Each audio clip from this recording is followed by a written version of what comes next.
Организовали праздничный вечер педагоги кафедры иностранных языков. Такие мероприятия в университете по доброй традиции проводятся почти каждый год.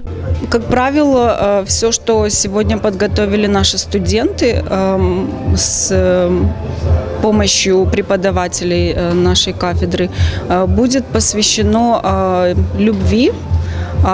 И всем, кто нашел ее или кто еще найдет ее, то есть все песни, сценки и конкурсы будут посвящены именно этому празднику, где люди смогут послушать еще раз о любви. В этом мероприятии могут принять участие все желающие студенты, но в основном проводит кафедра иностранных языков. Я являюсь студенткой кафедры иностранных языков, являюсь также, так сказать, активным организатором мероприятия.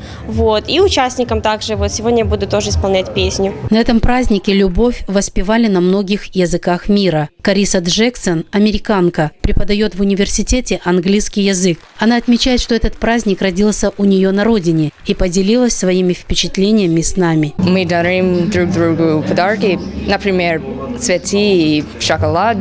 И мы идем на свидание с нашими партнерами или просто друзьями. Человек чувствует себя полноценным, когда его любят. Именно об этом и говорилось весь вечер на праздничном мероприятии, посвященном любви.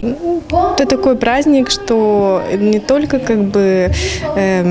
день двух влюбленных, это любовь ко всему, к разным родным, к детям, к своим любимым. Гражданам нашей страны желаю всего хорошего, любви, счастья, здоровья, мирного неба над головой и всего самого замечательного, лучшего. Мои пожелания, я хочу сказать влюбленных, хочу им желать, чтобы были вместе всегда, чтобы жили радостно и друг друга, свою пару, свою вторую половинку не чтобы потеряли. Да, традиционно я участвую в этом мероприятии, потому что это очень прекрасный, очень хороший праздник. Мне нравится, и нравится атмосфера, которая царит на концерте.